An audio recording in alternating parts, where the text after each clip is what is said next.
Okay, server 1. I have my Active Directory domain controller running. The domain controller is called server 1, and that is where I'm going to create a shared folder, create a group to access that shared folder, and then organize my global users to have access to my resource that I just created on this server. Typically, you would not create a shared folder on a system volume. You would have a second volume or second hard drive that you would store your shares.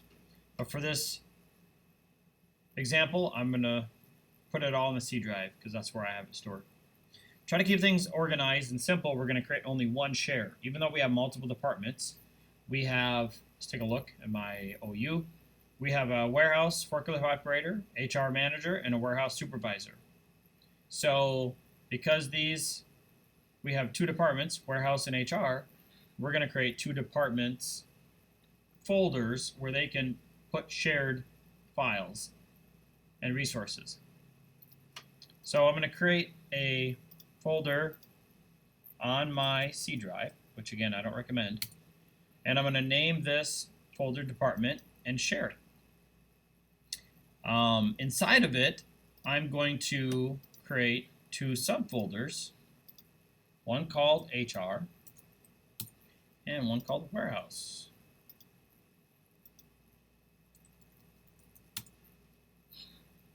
Okay, first thing that needs to happen is on the C drive, my department folder, I need to set some permissions. Before I do that, I need to create and organize all of these different domain local groups that are going to have access to this local resource. Okay, so over here, I'm going to create a new group. The group is going to be a domain local group that correlates with the folder or the share that I created inside the department folder. So I'm going to create a new domain local group. I'm going to call it DEPT underscore HR folder. And I'm going to create another one called DEPT underscore, try that again, DEPT underscore warehouse folder. Okay, so as you can see, the warehouse folder will have access to the warehouse domain local group will have access to the warehouse folder. The HR domain local group will have access to the HR folder. So let's make this happen. Okay, in HR, if we go to properties, we're going to set security permissions. And if we take a look at these security permissions, these were inherited by the C drive, the parent folder and or the parent drive. So what I have to do is remove these permissions and create my own explicit permission for just the HR department share group. Okay, so what I'm going to do is disable the inheritance. I don't want to inherit permissions from the parent. So I'm going to convert these to inherit permissions and get rid of all of these except two of them. I'm keeping the system, which is the computer itself, and the administrators group, so I have access as an administrator to change the permissions and also any other settings or back up their files for them. And I'm going to add in there the HR. Whoops, I got to spell the first few. DEPT underscore HR.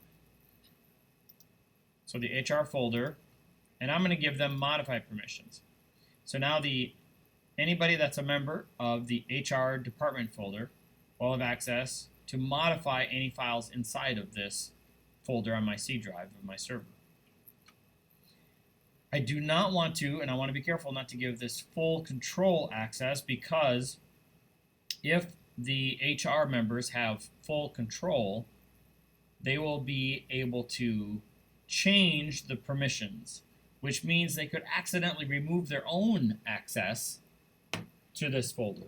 So we want to be careful not to hand out full control. Modify should give them plenty of access to create folders and files. So I'm going to repeat this process for the warehouse folder. Go to Properties, Security, and go to Advanced. We are now going to disable the inheritance, convert them to explicit permissions, and get rid of everything except the system and administrator. And this, since this is the warehouse folder, I'm going to give the department warehouse group, domain local group, access to it. So DEPT underscore warehouse. And again, I'm just typing the first few letters, hit check name, and it should automatically fill in the rest for me. Give them modify access, and hit OK.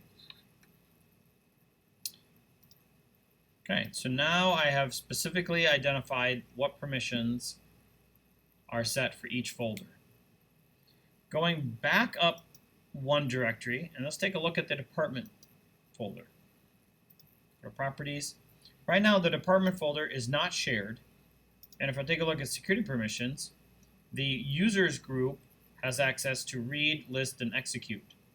But again, remember we disabled that, so that doesn't carry on to the directories inside of the department folder,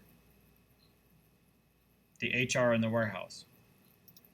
So what we have to do now is set the share permissions so these users, Bob Johnson, Bob Smith, and Sally Johnson, can access this folder on my server from the Windows 10 workstation. So again, I'm going to go back to Properties, and I'm going to go to the Sharing tab. Currently it's not shared, so I'm going to share it. Again, I like to go to the Advanced tab. You got more options, what you can do. Share this folder.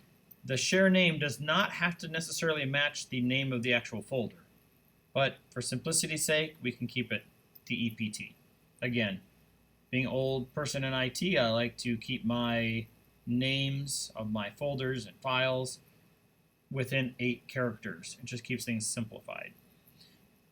I do want to check out permissions.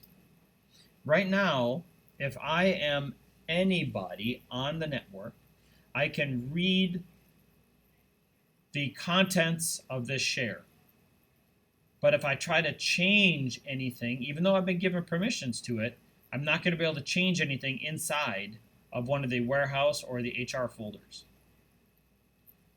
So the share permissions are an additional layer of permissions or security filters that I can apply to people accessing these resources. Now, I want Bob Johnson, who's in warehouse, to be able to change the files in the warehouse folder. Leaving these permissions set everyone read. The only thing that Bob will be able to do through this department share is read. So I'm going to get rid of everyone, and I'm going to add users. Users is a built-in group, a domain local group, that's built in and created at the time Active Directory was created. And I'm going to give, if you are a user, that means you are a user in my domain, I'm going to allow you to change and read anything within this share. It doesn't mean that you're going to be able to access the HR folder if you're not in HR. The file permissions or the security permissions will take care of that. This is just what you're allowed to do through the DEPT share. Now you can see the network path or UNC path //server1/DEPT. That's how our users are going to access this share, which will give them access to the warehouse or HR folder, which will then control their access using security permissions on whether or not they'll be able to open up those HR or warehouse folders. Hit close. And now if I go take a look at how my users are organized. So I just modified the local resources on the local server, and I gave permissions to the share using a local domain, local user group, which is built in, and the HR and the warehouse folder, we're using a domain local group. Now I'm going to organize my global users that exist globally in the domain with a global group. So you can see by default when you create a new group, it's called global. And we're going to create a global group called HR. And we're going to create a global group called warehouse. Now you might have noticed we have Bob Smith as a warehouse supervisor, and we have Bob Johnson, who is a forklift operator. So we'll deal with that here in a minute, but for now, we are going to add Bob Smith and Bob Johnson to the warehouse group because that's who they are. So we're going to double click warehouse. We're going to add all the Bobs. Select them both. So both Bobs are now members of the warehouse global group. And we're going to add Sally to the HR group.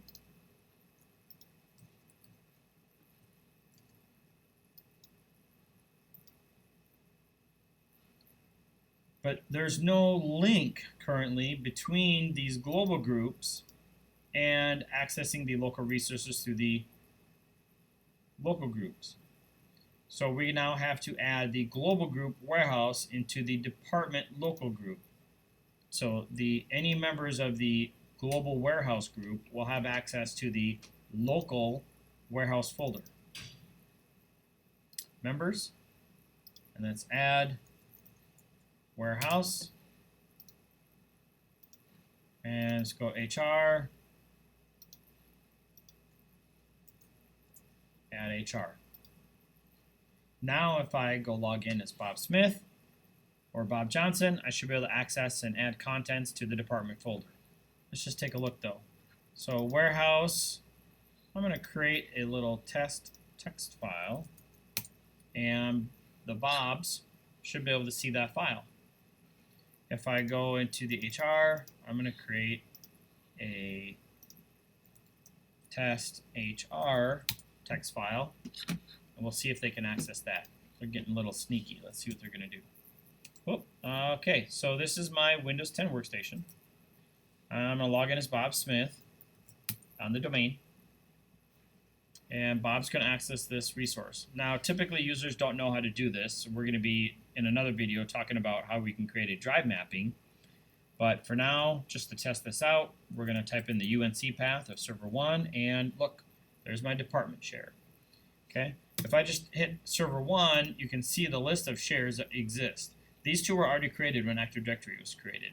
This is how we exchange other information through Active Directory for synchronization and access to different group policies.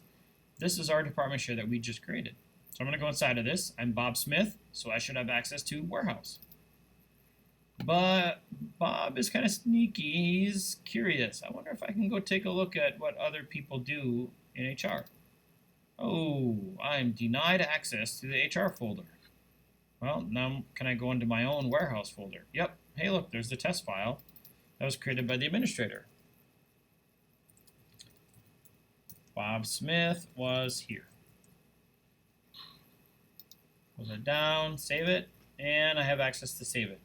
If I sneak over to the server, go inside the warehouse folder, and I should see this file has been modified by Bob Smith. Looks good to me. Okay. Let's now log in as Bob Johnson. Looks like I'm already signed in, so let me log in again here. Bob Johnson is a member of the warehouse department. Let's see what Bob can see. Let's just kind of go back to that. There we go. Okay. So department, warehouse, there it is. Let's see if Bob Johnson can. Hey, Bob Johnson can access the same file that Bob Smith can access. Let's see if Bob Johnson can access the HR department. Nope, he's denied because he's not a member of the HR domain local group. So, oh, it's not my server core. I'm getting lost. Let's go back here. Now, you notice that Bob Smith is a supervisor. Let's create, he's one of multiple supervisors. He wants a folder underneath warehouse for all the supervisors to share files, schedules, and other things. So we're going to create a new folder underneath warehouse. You notice up here in my address bar, department warehouse, I'm creating a supers. And that's where all the supervisors are going to share resources. And Bob Smith does not want Bob Johnson or any other warehouse employee to be able to access or see notes on other things that the supervisors are talking about. So they asked IT to create permissions so only the supervisors can see that folder. We certainly can do that. So underneath the security tab for supervisors, we need to create a permissions. Now, you might think just with a simple small groups that we have here a number of users, we could just add Bob Smith to this and be done. But what if we hire another supervisor, and now we have 3 supervisors? It's just not good practice to put individual users in there. So what we need to do is we need to create a domain local group called warehouse supers. So I'm going to create a new group. This is going to be domain local group, and it's going to be called the EPT, keeping the same naming convention. And we're going to do warehouse super for the supervisor local resource. And we can add Bob as a member of that, but Microsoft recommends that we organize our global users by using global groups. So we're going to create a new global group called warehouse supers. And that is a global group. We're going to put warehouse global group inside of the warehouse super department share local group. Members, we're going to add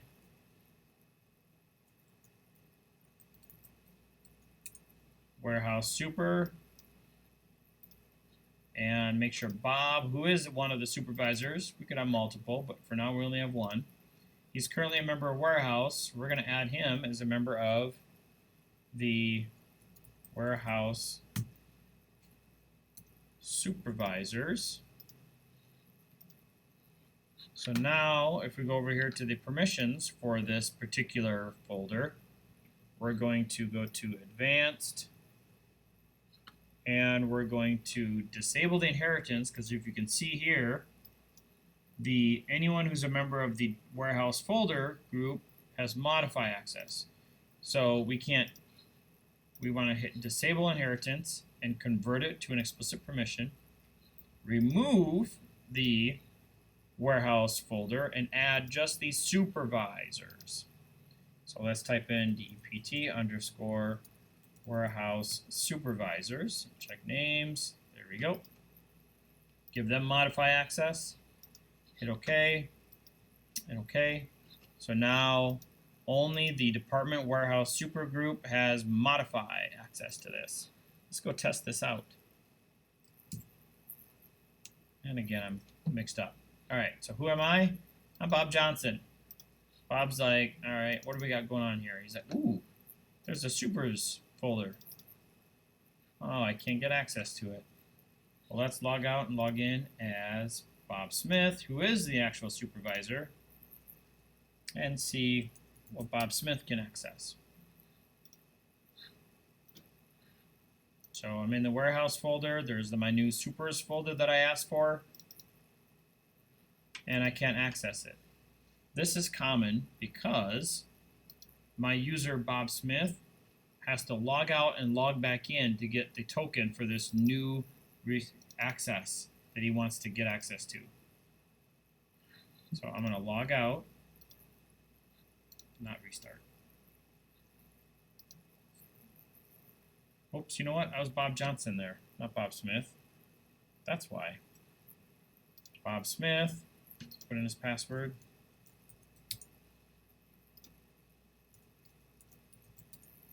There we go. All right, let's see if Bob Smith can access this.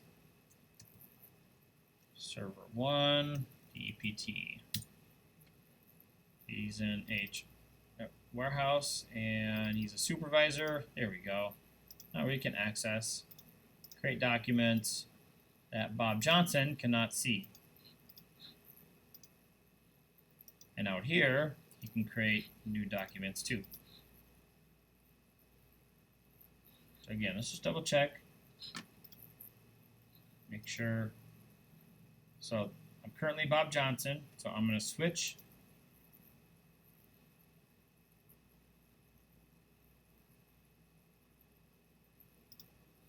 Bob Johnson.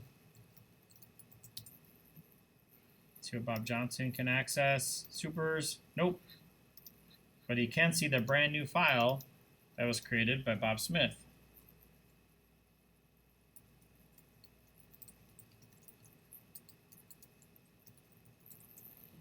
There we go. And we can save it. Hope you enjoy this. Good luck with your